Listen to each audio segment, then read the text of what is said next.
Now, on eNCA today, we're focusing on coalition governments. Are they disasters in the making? Political and local government analysts say the chaotic coalitions will get worse.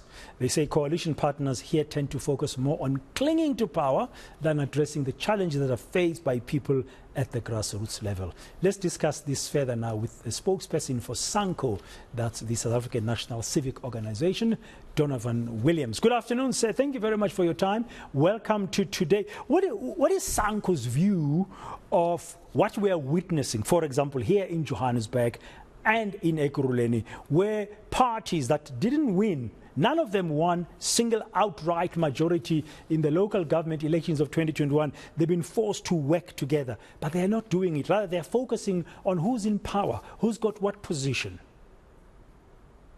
Thanks, Bradan. Afternoon to the listeners as well. Just a slight correction. I am from SANCO. I'm not the national spokesperson, but I'm on the NEC of SANCO, so I can speak. Okay. So you're a member. You are a member of the national executive of SANCO. Yes. Thank you very much. For them. Thank you very much. Let me start by saying the one good thing that these failing coalitions, and it's not just Ekurhuleni or Johannesburg, you've had some weird coalitions in Port Elizabeth or Gqeberha, and so forth. Throughout the history of democratic South Africa, be it at whichever level, even provincial government, you've had coalitions of convenience. It has shown the immaturity and exposed it for all to see of our political parties. Our political parties, the day after an election takes place, forget that they're there to represent people and they just represent themselves. So political parties are a huge problem in our country. And at local government level, we shouldn't have political parties, Bradan. And this is our viewpoint, that if you look at the original, when negotiations were taking place at the World Trade Center, in that early period between 1992 and 1994, initially, local government was not supposed to have proportional representation. This was a compromise that the ANC made towards the then National Party. So you should have only had ward councillors. In other words, persons only elected via a constituency. And so therefore, that would have reduced the power of party bosses. And we should revert to that which we initially wanted. So for that to happen, sorry, Donovan, to come in. So for what you are saying there, what you are suggesting, and thank you for reminding us. Some of us don't remember what was the deal around local government way back during the negotiations in 92, 93. What you are suggesting, therefore, would require a change in the electoral law. Yes.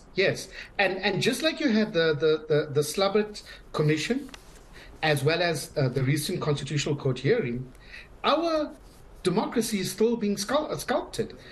Nowadays, you can stand as an individual and not a party for elections at national level. And so therefore, there's nothing untoward with SANCO raising to say, let's have this discussion at particularly at local government level, because maybe the persons who were originally writing our new constitution, originally negotiating it, may have had a point that you shouldn't have political parties. And then we could also, and as SANCO will take it further, you could even borrow from other systems around the world where your officials, your experts for that matter, because as you know, an election is a popularity contest. It's not necessarily a guarantor of skills. And so therefore, at local level, you could even elect your city manager or municipal manager.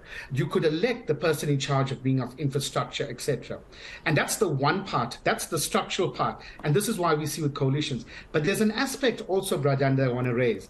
There's no single city, town, village, whichever you want to call it, any municipality in our country that has the tax base to deal with the ravages of inequality, of poverty. Yeah, hence we see, Donovan, rising debt to Eskom by all kinds of municipalities, rising debt to the water providers, because there's no tax base. People don't have any money.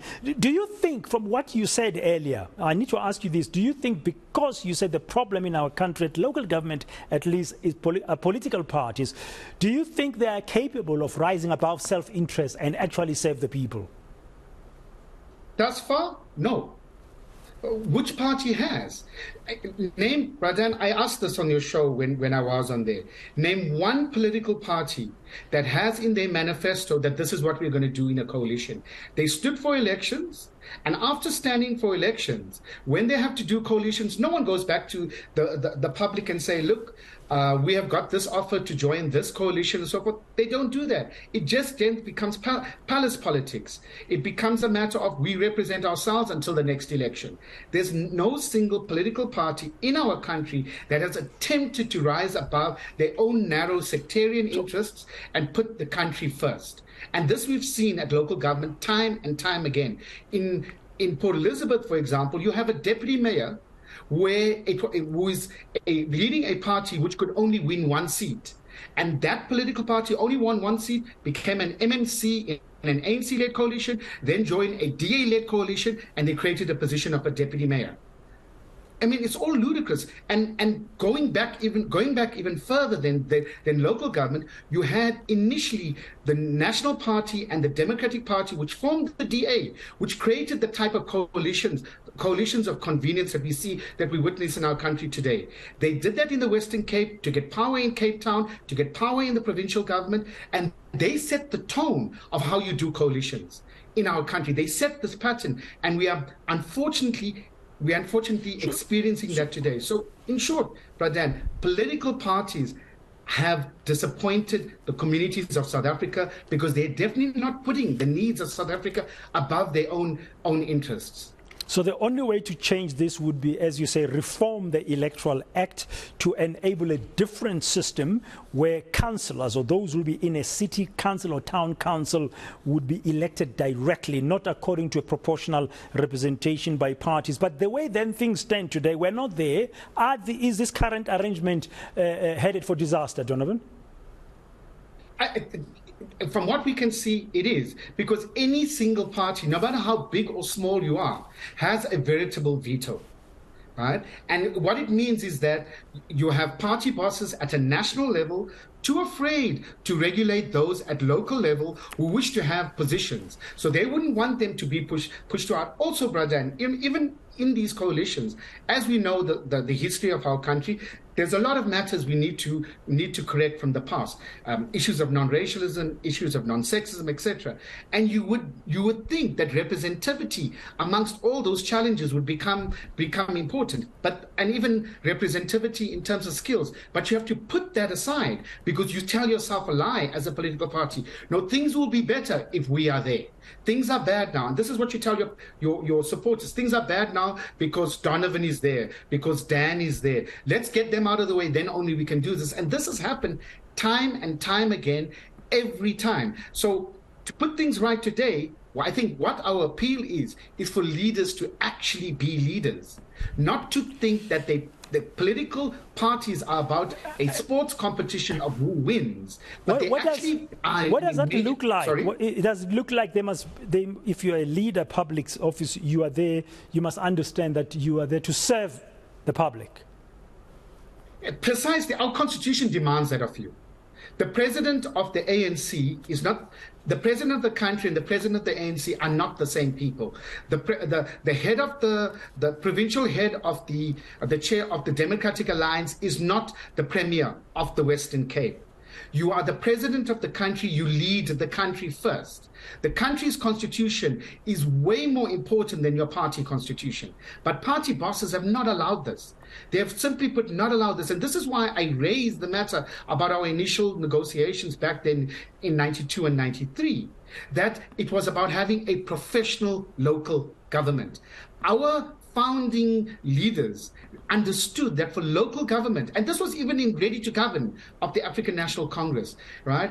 To recognize that service delivery, local government must be professional and not necessarily a party political a battlefield. And that's what it's become. You have spokespersons within a local government sounding like party bosses, getting involved in council debates.